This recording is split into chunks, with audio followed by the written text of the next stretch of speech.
जुड़ रहे हैं। उमेश जी, बहुत बहुत शुक्रिया, थैंक यू वेरी मच समय देने के लिए। एक्चुअली मैं आपसे इस सिलसिले में पहला क्वेश्चन मैं ये पूछना चाहूँगा कि जो सरकार ये 76,000 करोड़ रुपए कुछ डिफेंस से ऑर्डर दे रही है और आपकी कंपनी में भी डिफेंस का ठीक ठाक ऑर्डर साइज़ है, तो मेरे को जरा बताएंगे इससे कितना बेनिफिट निजी तौर पर आपको हो सकता है अगर ये 76,000 करोड़ रुपए की सरकार ऑर्डर बांटती है सभी को तो? जी वो कह पाना बड़ा स्पेक्युलेटिव होगा, बिकॉज हम जिस एरियाज में हैं उस एरियाज में हम हर बिजनेस में पार्टिसिपेट, हर अपॉर्चुनिटी में पार्टिसिपेट करेंगे। और क्योंकि हम एक कंपनी, यूनिक कंपनी है जो कि मेक इन इंडिया और आत्मनिर्भर भारत पे पूरी तरह से समर्पित हैं, और हमारी जितनी प्रोडक्ट्स हैं वो इसी दिशा में, और जो प्रधानमंत्री जी की आत्मनिर्भरता की एक सोच है और एक मेक इन इंडिया की सोच है। मेरा ये पर्सनल मानना है कि आजादी के बाद भारत के लिए ये एक सबसे बड़ा इंडियन इंडस्ट्री के लिए एक अपॉर्चुनिटी किसी ने प्रदान किया है। और आज हमारी जैसी कंपनी अगर एक छोटे वैगन मैन्युफैक्चरिंग यूनिट से आगे बढ़ करके विश्व स्तर पे जाने की सोच रख रही है या विजन रख रही है, तो ये इसी कारण से है क्योंकि जब तक हम आत्मनिर्भर नहीं बन पाएंगे, हम मेक इन इंडिया नहीं कर पाएंगे, तो हम विश्व में कहाँ से जा पाएंगे। सो हम बिल्कुल इस जितने, चाहे वो डिफेंस है, चाहे वो रेलवे है, हमारी जितनी सेगमेंट जिसमें कि हम आज के दिन प्रेजेंट हैं, वो सारे सेगमेंट्स में हम आत्मनिर्भर भारत और मेक इन इंडिया के अंतर्गत जितने अपॉर्चुनिटीज आ रहे हैं उसमें बहुत सीरियसली और बहुत सिंसियरली पार्टिसिपेट कर रहे हैं।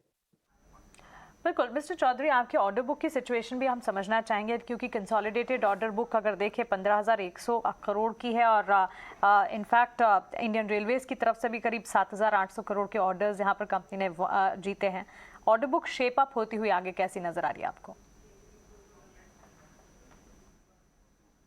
मैं बहुत संतुष्ट हूँ जिस तरीके से हमारी ऑर्डर बुक का प्रोग्रेशन हुआ है। और मैं पब्लिक डोमेन में मैंने कहा था पिछले साल कि हमारी इंडियन ऑपरेशंस की ऑर्डर बुक की टारगेट 5,000 करोड़ की थी, जो कि हमने डबल कर दी है। हमारी आज इंडियन ऑपरेशंस की ऑर्डर बुक 10,000 करोड़ की रेखा पार कर चुकी है। और जहां तक इटली का सवाल है, वहां करीब 500 मिलियन यूरो के हमारे ऑर्डर्स हैं। मेरा मानना है कि अब हमारा जो फोकस होगा वो order booking, selective order booking की तरफ होगा, ना कि ब्लाइंड हम ऑर्डर बुकिंग अपनी बढ़ाते चलें, क्योंकि एक सामंजस्य बना करके हर डिवीजन के लिए, हर बिजनेस यूनिट के लिए एडिक्वेट वर्कलोड लेना जरूरी है। तो इटली में, हमारी यूरोपियन सब्सिडरी में हमें और अग्रेसिवली ऑर्डर्स बुक करने पड़ेंगे। और जहां तक भारत का सवाल है, वैगन में हमारी कैपेसिटी काफी हद तक अभी बुक हो गई है। अब हम फ्रेट, ये ट्रांजिट में और एसपीडी के तरफ ज्यादा ऑर्डर बुकिंग का हमारा टारगेट रहेगा।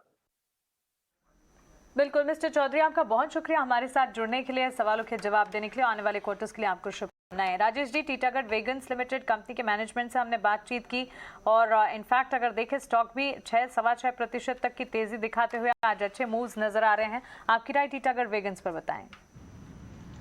तो मानसी जी, देखिए स्टॉक में एक साइडवेज कंसोलिडेशन का मूव देखने को मिल रहा है, लेकिन अगर हम देखें आज का स्पेशली जो मूव बना है, इसने जो स्टॉक में 50 day, 100 day, even 200 day moving average के ऊपर अब यहाँ पे ब्रेकआउट बनते हुए दिख रहे हैं। तो हमें लगता है कि अब यहाँ पे स्टॉक में अगर 104 रुपए के लेवल को अगर ये स्टॉक होल्ड करता है, तो अपसाइड में हमें लगता है 115 तक की अपसाइड यहाँ पे कंटिन्यू होते हुए दिख सकती है। 115 इसके लिए इंपॉर्टेंट लेवल रहेगा हायर साइड पे। अगर वो लेवल का ब्रेकआउट होता है तो फिर नेक्स्ट टारगेट इसके जो बनते हैं वो करीब 130 तक की भी तेजी इसमें कंटिन्यू होते हुए दिख सकती है। तो अभी यहाँ पे हम 104 के स्टॉप लॉस से होल्ड करने की सलाह देंगे, और 115 का पहला टारगेट हम जो एक्सपेक्ट कर रहे हैं, वहाँ पे अगर स्टॉक आता है तो थोड़ा प्रॉफिट बुक किया जा सकता है। तो ये रहा एग्जिस्टिंग पोजीशन